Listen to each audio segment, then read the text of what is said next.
সময়টা এখন তানজিদ তামিমের। ঢাকা ক্যাপিটালসকে তিনি একাই টেনে নিয়ে যাচ্ছেন। বিপিএল এর প্রথম 10টি ম্যাচে তানজিদ তামিমের ব্যাটে 29টি ছক্কা এসেছে, যা রেকর্ড। এর আগে বাংলাদেশি ক্রিকেটারদের মধ্যে এক বিপিএল এর সর্বোচ্চ 24টি ছক্কার রেকর্ড ছিল তাওহিদ হৃদয়ের। 2024 বিপিএল এ কুমিল্লা ভিক্টোরিয়ান্সের হয়ে হৃদয় 14 ম্যাচে সর্বোচ্চ ছক্কার রেকর্ড গড়েছিল। এছাড়া 2019 আসরে কুমিল্লার হয়ে তামিম ইকবাল 14 ম্যাচে 23 ছক্কা হাঁকিয়েছিলেন। তানজিদ তামিমের সামনে সুযোগ আছে নিজেকে ধরাছোঁয়ার বাইরে নিয়ে যাওয়ার। দেশি প্লেয়ারদের ছক্কার রেকর্ড ভেঙে তানজিদ তামিম ছুটছেন গেইলের রেকর্ড ভাঙতে। 2017 আসরে রংপুর রাইডার্সের জার্সিতে ইউনিভার্স বস 11 ম্যাচে 47টি ছক্কা মেরেছিলেন, যা এখন পর্যন্ত প্রায় ধরাছোঁয়ার বাইরে। সেই রেকর্ড স্পর্শ করা তানজিদের জন্য বেশ কষ্টসাধ্যই বটে, কারণ প্রথম রাউন্ডে ঢাকার ম্যাচ বাকি মাত্র 2টি। কোয়ার্টার কিংবা ফাইনাল খেললে তারা আরও 3টি ম্যাচ খেলার সুযোগ পাবে। তবে ফর্ম ধরে রাখলে তানজিদ তামিম গেইলকেও ছাড়িয়ে যেতে পারেন। শুধু ছক্কার দিক থেকে নয়, রানের দিক থেকেও তিনি সবার উপরে। 10 ম্যাচে 46.66 গড় এবং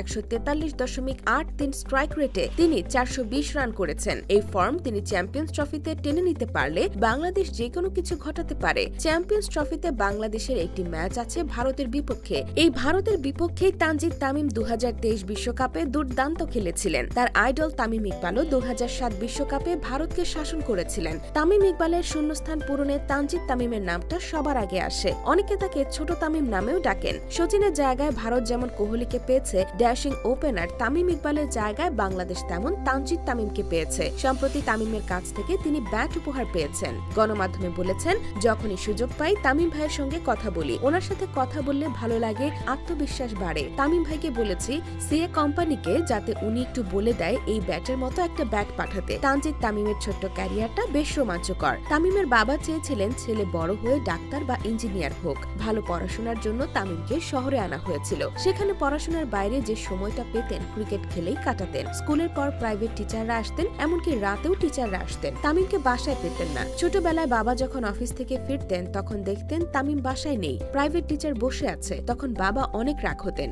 ক্রিকেট খেলার জন্য বাবা তাকে 3 বার বাড়ি থেকে বের করে দিয়েছিলেন, তবু ক্রিকেট থেকে তাকে আলাদা করা যায়নি। একটা সময় তামিম বুঝতে পারেন একাডেমিতে ভর্তি না হলে ভালো ক্রিকেটার হওয়া যাবে না। তখন তার মা আশ্বাস দেন পরীক্ষায় ভালো করলে একাডেমিতে ভর্তি করাবেন, ব্যাট বল কিনে দেবেন। এসব শর্তে তামিম ভালো রেজাল্ট করতেন। 2016 সালের আগ পর্যন্ত বগুড়া জেলার হয়ে বয়সভিত্তিক ক্রিকেট খেলতেন জুনিয়র তামিম। এরপর অনেক বাধা বিপত্তি পেরিয়ে তিনি বাংলাদেশ অনূর্ধ্ব 17 দলের সুযোগ পান। এবার বাবার মন কলে তামিমকে কিনে দেন 25,000 টাকার ব্যাট।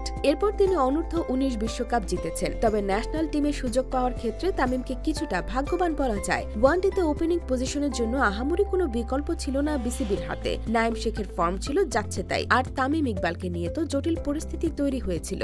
এসবের কারণেই তানজিদ তামিমের কপাল খুলে যায়। বাংলাদেশ ক্রিকেটে হারিয়ে যাওয়া ওপেনারের সংখ্যা অনেক। হঠাৎ উত্থান হয়ে হঠাৎ করে হারিয়ে গেছে লিটন, সৌম্য, ইমরুল থেকে শুরু করে অনেকেই প্রতিভার পুরোটা কাজে লাগাতে পারেনি। তানজিদ তামিমকে হতে হবে সবার থেকে আলাদা। তামিম ইকবালের ব্যাটিংয়ে মুগ্ধ হয়ে ক্রিকেট নিয়ে স্বপ্ন দেখা শুরু করেছিলেন তানজিদ হাসান তামিম। আজ সেই তামিম ইকবালের অভাব পূরণ করতে জুনিয়র তামিম সেরাটা দিচ্ছেন। হয়তো তানজিদ তামিমকে দেখেও অনেকে ক্রিকেটার হতে চাইবেন।